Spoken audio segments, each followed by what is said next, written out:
बोलिए महादेव बाबा की जय। बोलो गणपति बप्पा की जय। बोलो पार्वती माता की जय। शिव चर्चा में बाबा कहते हैं कि इस धरती पर सबसे भारी कर्म वह नहीं होता जो किसी दुश्मन के साथ किया जाए, बल्कि वह होता है जो अपने ही घर में अपनी ही माँ जैसी बुजुर्ग के साथ किया जाए। यह कथा उसी घर की है जहाँ दीवारें तो थी, छत भी थी, रोटियां भी पकती थी, लेकिन जिस चीज की सबसे ज्यादा कमी थी वह थी करुणा। गांव के आखिरी छोर पर खड़ा वह पुराना सा घर समय की मार से ज्यादा अपनों की बेरुखी से टूटा हुआ था। उसी घर में रहती थी एक बूढ़ी अम्मा, जिनकी आंखों की रोशनी कम हो चुकी थी, जिनके हाथ कांपते थे, जिनके पैरों में अब उतनी ताकत नहीं बची थी कि वो तेज चल सके, लेकिन जिनका दिल आज भी अपने बच्चों और बहुओं के लिए वैसे ही धड़कता था जैसे कभी उनके बचपन में धड़कता था। जब बेटे छोटे थे तो अम्मा ने कभी अपनी थाली पूरी नहीं भरी थी, कभी अपनी नींद पूरी नहीं की, कभी अपने दुख को किसी को नहीं बताया। बस यही सोचती रही कि मेरे बच्चों का भविष्य उज्जवल हो, मेरे बेटे बड़े आदमी बने। समय बदला, बेटे बड़े हुए, शादियां हुई, 3 बहुएं इस घर में आईं। अम्मा ने पहली ही रात भगवान शिव के सामने दीपक जलाकर कहा था, हे भोलेनाथ, अब मेरी जिंदगी पूरी हुई, अब मेरी बहुएं ही मेरी दुनिया हैं, इन्हें सद्बुद्धि देना, इन्हें सुखी रखना। लेकिन अम्मा ये नहीं जानती थी कि कभी कभी भगवान भी इंसान को उसके कर्मों का आईना दिखाने के लिए उसे बहुत नीचे तक गिरने देते हैं। समय के साथ उस घर का रंग बदलने लगा, लेकिन दीवारों का नहीं, लोगों के दिलों का। पहली बहू जब घर आई थी तो उसने भी पांव छुए थे, मुस्कुराई थी, मीठे शब्द बोले थे, पर उसके भीतर कहीं एक कठोर परत थी जो धीरे धीरे बाहर आने लगी। उसे लगता था कि पढ़ाई लिखाई और शहर की हवा ने उसे इस घर से ऊपर उठा दिया और बूढ़ी अम्मा उसे बस एक पुरानी परंपरा, एक बेकार की जिम्मेदारियां लगने लगी थी। अम्मा जब कुछ पूछती तो वह आंखें घुमा देती। जब अम्मा किसी काम में हाथ बटाना चाहती तो वह कहती, आपसे होगा नहीं, बैठिए। और जब अम्मा चुपचाप बैठ जाती तो मन ही मन सोचती, अच्छा है, ऐसी ही बैठी रहे। धीरे धीरे वह अम्मा को खाना देने में भी लापरवाही करने लगी। कभी कहती देर हो गई, कभी कहती याद नहीं रहा, और अम्मा हर बार बिना शिकायत वही बासी सी रोटी खाकर शिव का नाम लेकर सो जाती। दूसरी बहू का स्वभाव और भी कड़वा था। उसे अम्मा की सांसों की आवाज भी चुभती थी। वह सांस दे तो ताना देती, चल ना पाए तो झुझलाती, और कई बार तो यह भी कह देती कि इस उम्र में आदमी को भगवान का नाम लेकर चुपचाप रहना चाहिए, घर का बोझ नहीं बनना चाहिए। और यह शब्द अम्मा के दिल में तीर की तरह चुभ जाते थे, लेकिन फिर भी वह कुछ नहीं कहती थी, क्योंकि माँ होने का मतलब सिर्फ जन्म देना नहीं, बल्कि हर अपमान को भी अपने भीतर पी जाना होता है। तीसरी बहू सबसे अलग थी। वह बाहर से बहुत मीठी और सबके सामने अम्मा की सेवा दिखाती, लेकिन जैसे ही दरवाजा बंद होता उसकी आवाज बदल जाती। वह अम्मा को उनके कमरे तक सीमित कर देती, कहती कि बाहर मत आया करो, लोग क्या कहेंगे। और इस तरह धीरे धीरे अम्मा का संसार एक छोटे से कमरे और शिवलिंग के सामने जलते दिए तक सिमटता रह गया। दिन बीतते गए और बूढ़ी अम्मा की दुनिया और भी छोटी होती चली गई, लेकिन उसके भीतर का दर्द हर दिन थोड़ा और बड़ा हो जाता था। सुबह जब घर में चूल्हा जलता, रोटियां सिकती, बहुएं आपस में हंसती बोलती, तब अम्मा अपने कमरे में बैठी बस आवाजें सुनती रहती और सोचती कि कभी इसी आंगन में उनके बच्चों की किलकारियां गूंजा करती थी। कई बार उनका मन करता कि बाहर जाकर बैठें, बहुओं के पास जाकर 2 शब्द बोलें, लेकिन डर लगता था कि कहीं फिर से कोई ताना ना सुनना पड़े। जब शरीर जवाब देने लगता है तो आत्मा सबसे ज्यादा थकती है। और आत्मा की आत्मा भी थक चुकी थी।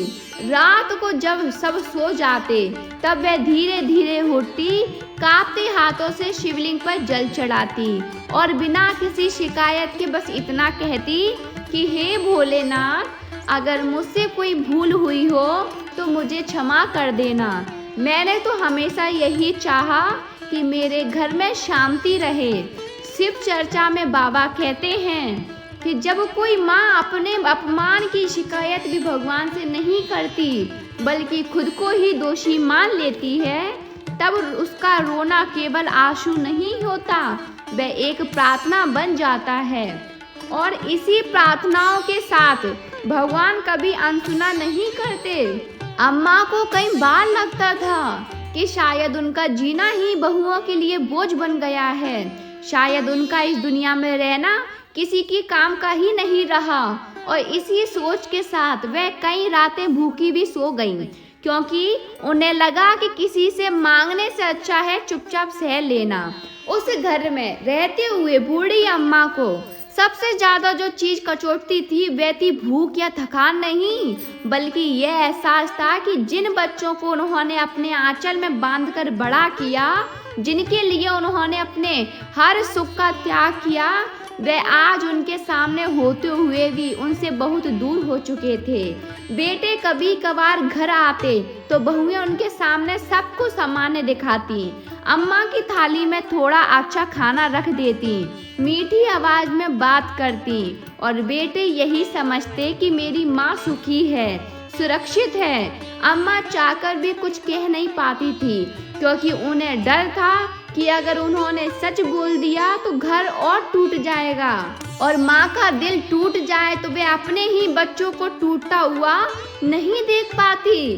शिव चर्चा में बाबा कहते हैं कि माँ अपने दुख से ज्यादा बच्चों के सुख की चिंता करती है और यही चिंता कई बार उसे चुप रहने की सजा भी देती है।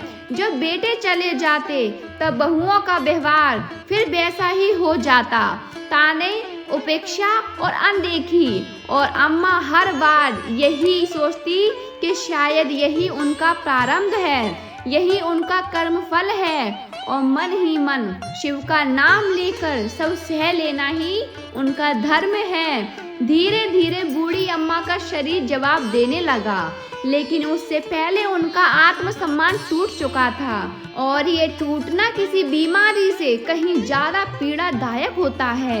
कभी जो हाथ बच्चों के सिर पर फेरते थे वही हाथ वो कांपते हुए पानी का लोटा पकड़ते थे और कई बार तो लोटा भी हाथ से छूट जाता था, जिस पर बहुएं चिढ़ जाती थीं और कहती कि देखो फिर गंदगी कर दी, और अम्मा शर्म से अपनी आंखें झुका लेती। उस शर्म में भी कोई अपराध नहीं था, बस यह डर था कि कहीं उनकी वजह से घर में कलह न बढ़ जाए। कई बार वह सोचती कि अगर वे इस घर में ना होती तो शायद सब खुश रहते, और यह सोच किसी माँ के लिए सबसे बड़ा दंड नहीं होती। शिव चर्चा में बाबा कहते हैं, जब किसी माँ के मन में ये विचार आ जाए कि उसका अस्तित्व बोझ है, तब समझ लेना चाहिए कि अधर्म अपने चरम पर पहुंच चुका है। अम्मा के दिन अब प्रार्थना और प्रतीक्षा में कटने लगे थे। प्रतीक्षा इस बात की कि शायद कभी कोई उनका हाल पूछ ले, और प्रार्थना इस बात की अगर ऐसा ना हो सके तो भगवान उन्हें इतनी शक्ति दे दे कि वे बिना किसी से शिकायत किए सब कुछ सह सकें। महाशिवरात्रि का समय पास आ रहा था और बूढ़ी अम्मा के मन में एक अजीब सी बेचैनी थी, जैसे उनका मन पहले ही किसी अनहोनी का आहट सुन रहा हो। इस पर्व पर वह हर साल उपवास रखती थी, शिवलिंग को अपने हाथों से धोती थी और पूरी रात जाकर शिव का नाम जपती थी। लेकिन इस बार शरीर इतना कमजोर हो चुका था कि उपवास रखना भी कठिन लग रहा था। फिर भी उन्होंने मन ही मन ठान लिया कि चाहे जो हो जाए भोलेनाथ की आराधना नहीं छोड़ूंगी, क्योंकि वही तो एकमात्र थे जो बिना कुछ कहे भी उनका दर्द समझते थे। घर में बहुओं को इस व्रत से कोई लेना देना नहीं था, उनके लिए ये बस एक और दिन था, खाना पीना, हंसी मजाक और अपनी ही दुनिया में मगन रहना। जब अम्मा ने धीरे से कहा कि आज उन्हें उपवास रखना है और थोड़ा सा फल या दूध मिल जाए तो अच्छा रहेगा, तो पहली बहू ने अनसुना कर दिया। दूसरी ने ताना मारते हुए कहा कि इस उम्र में ये सब करने की क्या जरूरत है, और तीसरी ने मीठी आवाज में हाँ कहकर भी कुछ नहीं दिया। अम्मा चुपचाप अपने कमरे में लौट आई। भूख से ज्यादा उन्हें इस बात ने तोड़ दिया कि जिस शिव का नाम पर उन्होंने पूरी जिंदगी सबको सहा, उसी शिव की पूजा के लिए भी आज उन्हें किसी के सहारे की जरूरत पड़ रही थी। उस रात बूढ़ी अम्मा बहुत देर तक सो नहीं पाई। पेट की आग से ज्यादा उनके मन की पीड़ा उन्हें जगा रही थी, और बाहर का आंगन में बहुओं की हंसी उन्हें भीतर से तोड़ रही थी। वह करवट बदल बदल कर यही सोचती रही कि क्या सच में माँ का मूल्य इतना ही होता है कि जब शरीर काम ना कर रहा हो तो उसे नजरअंदाज कर दिया जाए। आधी रात के बाद जब सब सो गए तब अम्मा बहुत धीरे से उठी ताकि किसी की नींद ना टूटे, और कांपते हुए पैरों से शिवलिंग के पास पहुंची जहां एक छोटा सा दिया अभी भी टिमटिमा रहा था। उन्होंने उस दिए की लौ को देखते हुए अपने मन का सारा बोझ उतार दिया और बिना किसी शिकवे के बस इतना ही कहा, हे भोले बाबा, अगर मेरी वजह से इस घर में किसी को कष्ट हो रहा है तो मुझे उठा लो, मुझे इस देह से मुक्त कर दो, पर मेरे बच्चों और मेरी बहुओं को कभी दुख मत देना। शिव चर्चा में बाबा कहते हैं कि जब भी कोई माँ अपने लिए नहीं बल्कि अपमान करने वालों के लिए भी दया मांगती है, तब वह साधारण स्त्री नहीं रहती, वह तपस्विनी बन जाती है। अम्मा की आंखों से बहते हुए आंसू शिवलिंग पर गिरे और उसी क्षण ऐसा लगा जैसे उस छोटे से कमरे में हवा भारी हो गई हो, जैसे कोई आदर्श शक्ति उनकी प्रार्थना को सुन रही हो। और अम्मा अनजाने में ही एक ऐसे मोड़ पर पहुंच चुकी थी जहां से लौटना अब उनके बस में नहीं था। रात जैसे जैसे आगे बढ़ती गई, घर के भीतर एक अजीब सी खामोशी फैलने लगी, ऐसी खामोशी जो सामान्य नहीं होती, जिसमें सांसों की आवाज भी भारी लगने लगती है। बाहर अचानक हवा चलने लगी, पेड़ों की डालियां आपस में टकराने लगी और आंगन में रखा दिया बिना किसी वजह के कांपने लगा। बहुएं नींद में करवटें बदल रही थीं, लेकिन उन्हें इस बदलाव का कोई आभास नहीं था। जबकि बूढ़ी अम्मा शिवलिंग के सामने बैठी अब बिल्कुल शांत हो चुकी थी, जैसे उन्होंने अपने मन का सारा बोझ भगवान को सौंप दिया हो। उसी क्षण आकाश में बादल गरजे और बिजली की हल्की सी चमक ने पूरे घर को एक पल के लिए रोशन कर दिया। शिव चर्चा में बाबा कहते हैं कि जब अधर्म बहुत चुपचाप घर कर लेता है तब न्याय भी चुपचाप ही आता है, बिना शोर किए, लेकिन उसका प्रभाव पीढ़ियों तक रह जाता है। अम्मा को लगा जैसे किसी ने उनके सिर पर हाथ रखा हो, एक आदर्श स्पर्श जिसमें डांट नहीं थी, बस करुणा थी, और उसी करुणा के साथ एक मौन स्वीकृति भी थी। अब जो होने वाला है वह उनके लिए नहीं बल्कि उन कर्मों के लिए होगा जो इस घर में रोज किए गए थे। सुबह होने से पहले ही उस घर में कुछ ऐसा घटा जिसने समय को जैसे थाम लिया, क्योंकि जब अम्मा धीरे धीरे अपने कमरे से बाहर निकली तो उन्हें आंगन में एक अजीब सी हलचल महसूस हुई, जैसे कोई पशु करहा रहा हो। उनकी धुंधली आंखों ने जब ध्यान से देखा तो उनके हृदय की धड़कन रुक सी गई, क्योंकि जहां रात को 3 बहुएं सोई थीं, वहां और 3 कुतियां कांपती हुई बैठी थीं। उनकी आंखों में डर भी था और पश्चाताप भी, और उनके शरीर पर वही कपड़ों के फटे से अवशेष पड़े थे जो रात को बहुएं पहने थीं।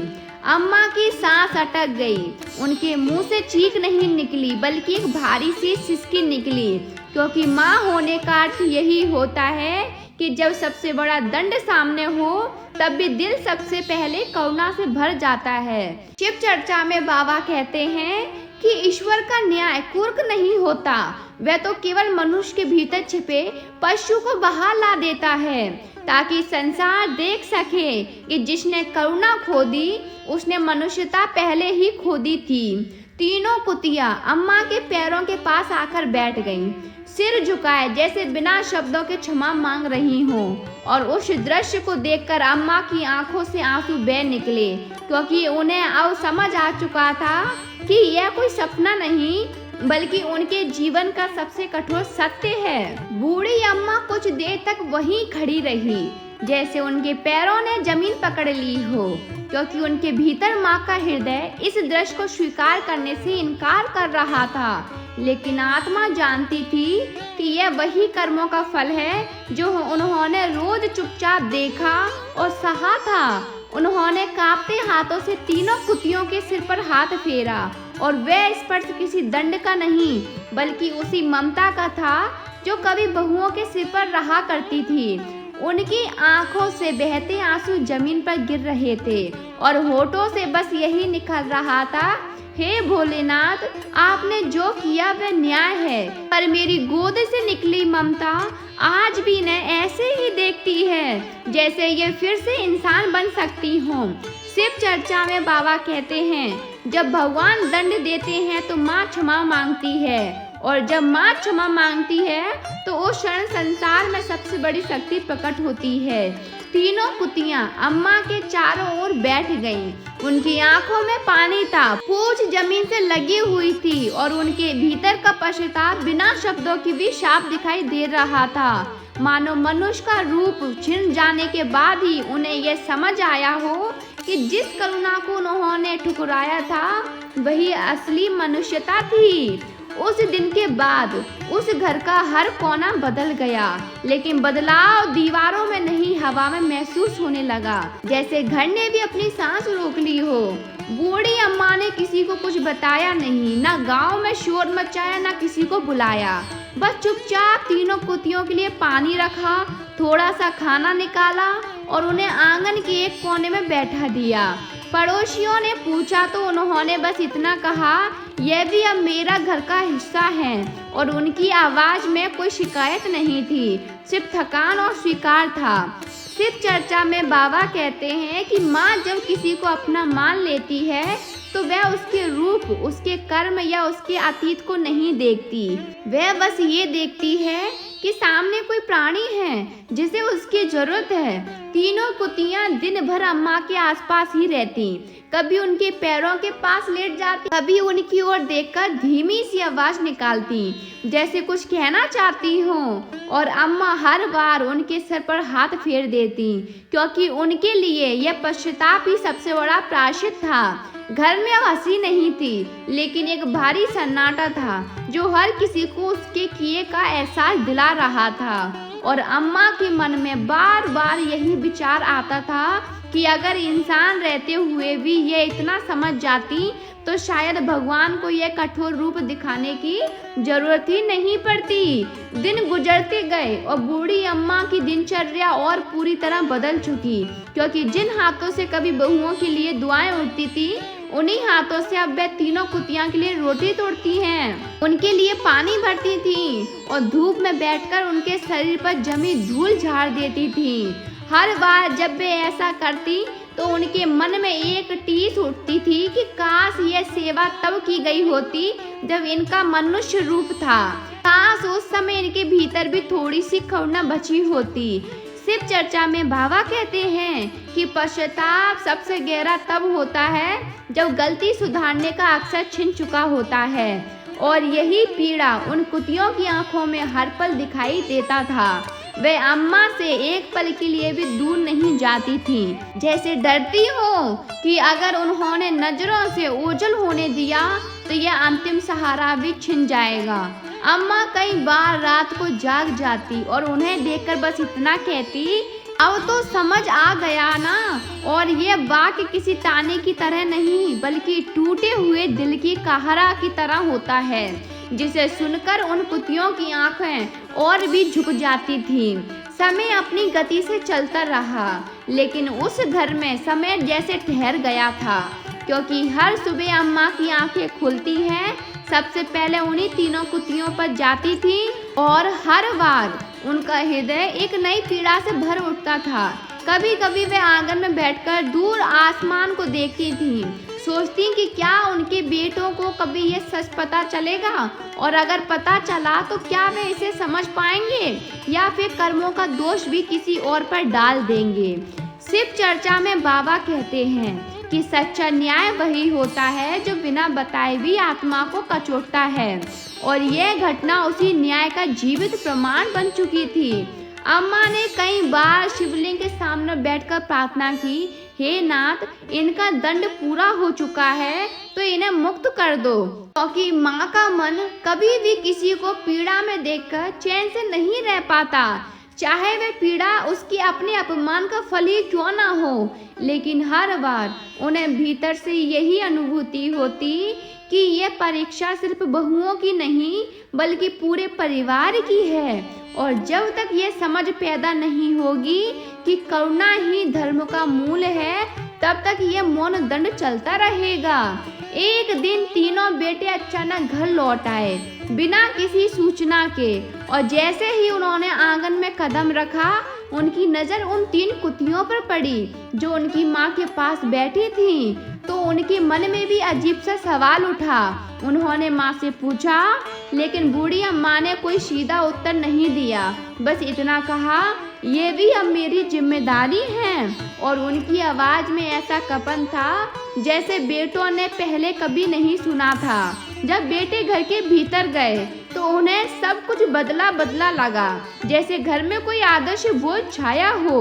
और तभी माँ की आंखों से अन्यास आंसू बह निकले, क्योंकि अब वह सच छिपा नहीं पा रही थी।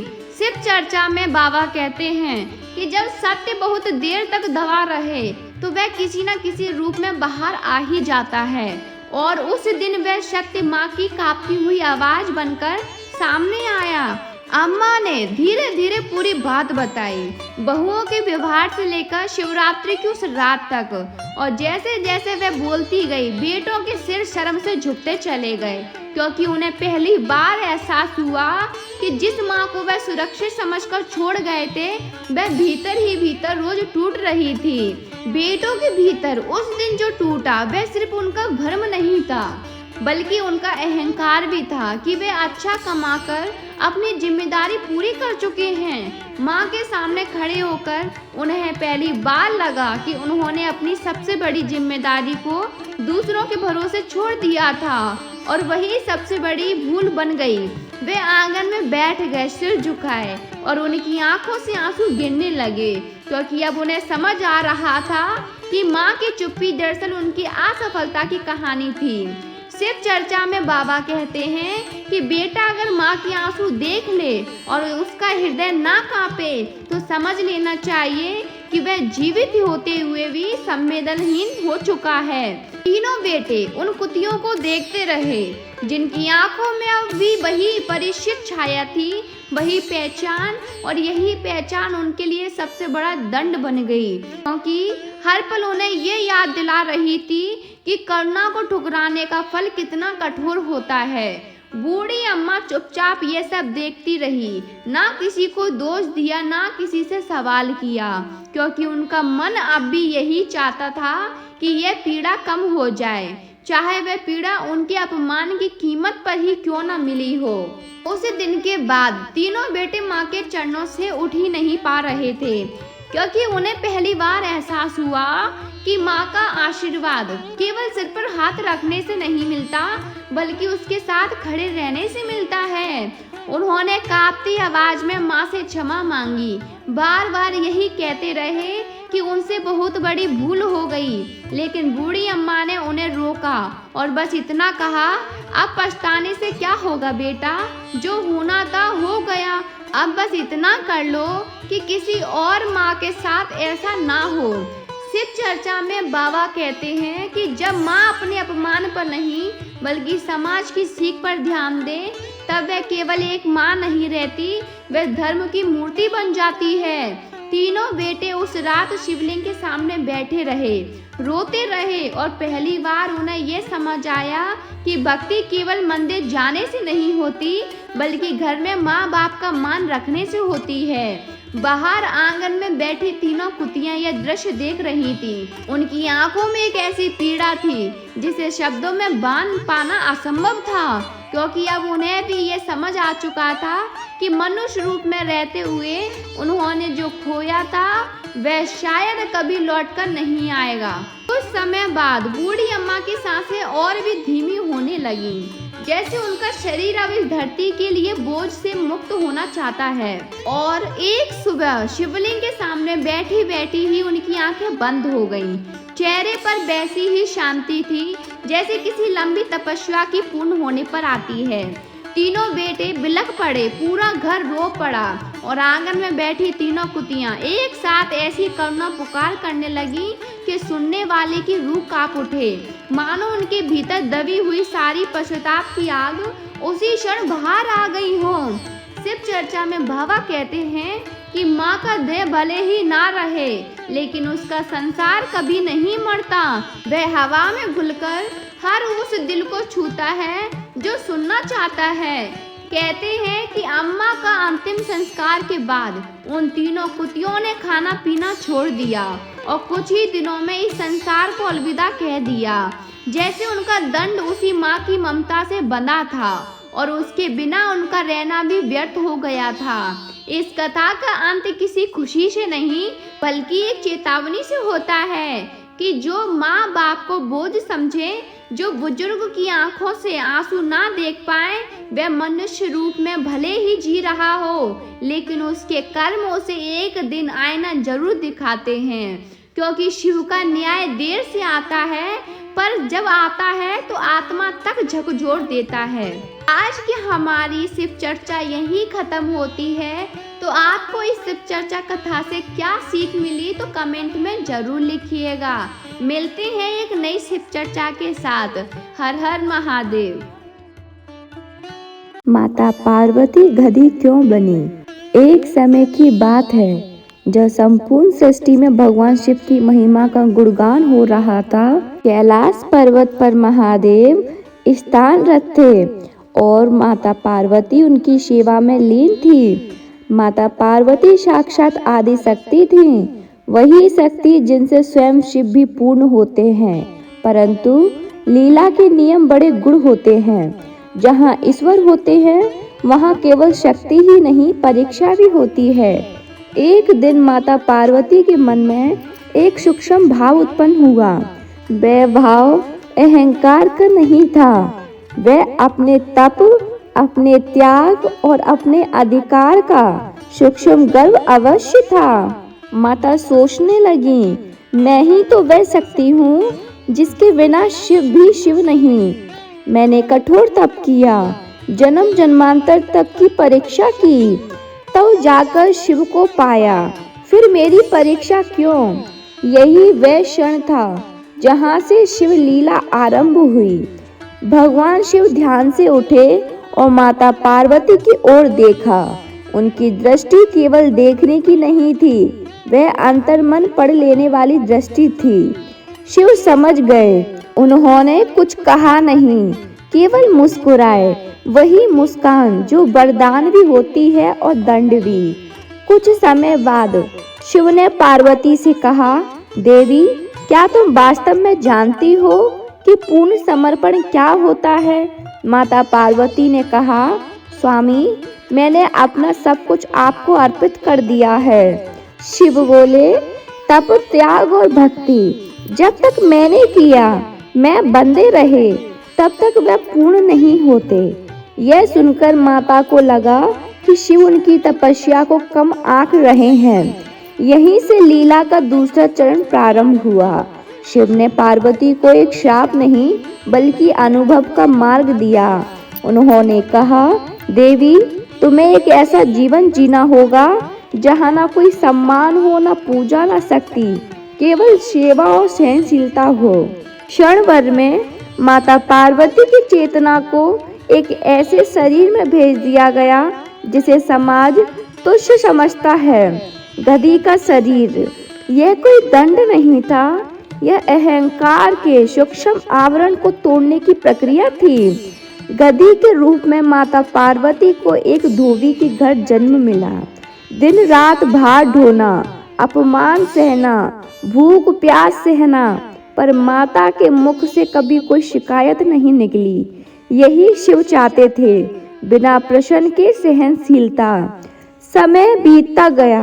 एक दिन वही गधी जो कभी आदि शक्ति थी, शिव के मंदिर के पास से गुजरी।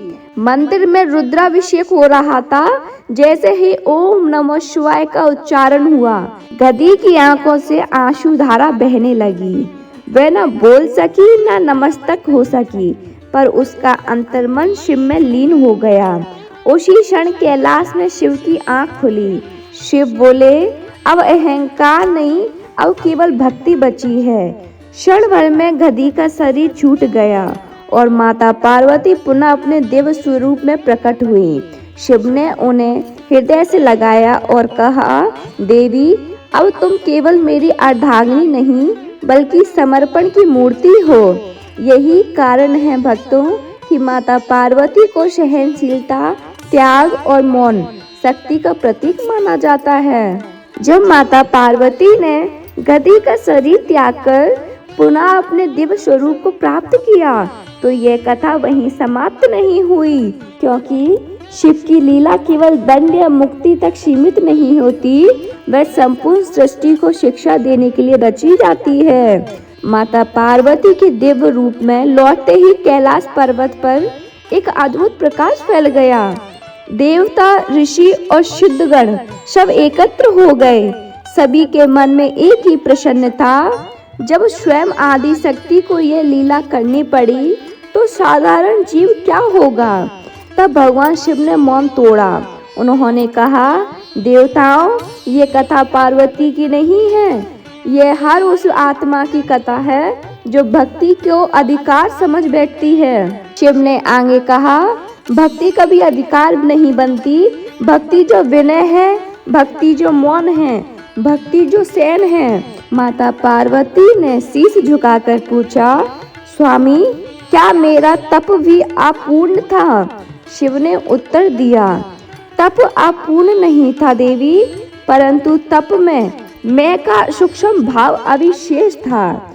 जहाँ मैं बचा रह जाता है, वहाँ शिव को हटना पड़ता है। यह सुनकर माता पार्वती की आंखों से आंसू बहने लगे। वह बोली, स्वामी, उस गधी के शरीर में मैंने अपमान सहा, कष्ट सहा, पर एक क्षण के लिए भी आपके नाम से विमुख नहीं हुई। क्या यही भक्ति है? शिव बोले, नहीं देवी, ये भक्ति नहीं, ये पूर्ण समर्पण है। शिव ने तब एक और गुण रहस्य प्रकट किया। उन्होंने बताया कि गधी का शरीर केवल तुच्छता का प्रतीक नहीं है, वह प्रतीक है बोझ उठाने का, बिना बोले सहने का, बिना अपेक्षा सेवा करने का। और यही वह गुण है जो सच्चे भक्त में होने चाहिए। शिव बोले, जब कोई आत्मा हर बोझ को मेरा प्रसाद बना लेती है, तभी वह मोक्ष के योग बनती है। ऋषियों ने पूछा, प्रभु, लेकिन लोग तो इस कथा को अपमान की तरह देखते हैं। शिव ने उत्तर दिया, जो आंखों से देखता है उसे अपमान दिखता है, जो चेतना से देखता है उसे करुणा और ज्ञान दिखता है। इसके बाद शिव ने एक और रहस्य बताया जो बहुत कम लोग जानते हैं। उन्होंने कहा कि गधी के रूप में माता पार्वती ने केवल एक जन्म नहीं जिया, बल्कि उस रूप में उन्होंने सभी स्त्रियों, सभी तिरस्कृत आत्माओं, सभी मौन सहने वालों का प्रतिनिधित्व किया। शिव बोले, जो स्त्री मौन रहकर सब सहती है, जो सेवक बिना नाम के सेवा करता है, जो भक्त बिना फल की इच्छा करता है, वह सब उसी लीला का अंश है। माता पार्वती तब बोली, स्वामी, क्या हर कष्ट पूर्व जन्म के अहंकार का फल है? शिव ने उत्तर दिया, हर कष्ट दंड नहीं होता देवी, कुछ कष्ट आत्मा को विस्तृत करने के लिए होते हैं। फिर शिव ने वह वचन कहा जो इस कथा का सार है। जिस दिन तुम अपने कष्ट को प्रसन्न नहीं बल्कि प्रसाद मान लोगे, उसी दिन शिव तुम्हारे भीतर प्रकट हो जाएंगे। उस दिन के बाद से माता पार्वती को केवल शक्ति नहीं बल्कि करुणा की देवी कहा जाने लगा। उनकी पूजा केवल सौंदर्य के लिए नहीं बल्कि सहनशीलता और धैर्य के लिए होने लगी। यदि जीवन में अपमान आया तो समझो अहंकार की अंतिम परत टूट रही है। यदि बोझ बड़ा है तो समझो आत्मा मजबूत हो रही है। और यदि शिव का नाम कष्ट में भी छूटा नहीं तो समझो मोक्ष दूर नहीं। भक्तों, ये कथा केवल माता पार्वती की नहीं है, ये आपकी है, मेरी है, हर उस आत्मा की है जो पूछती है मैं ही क्यों। हर हर महादेव।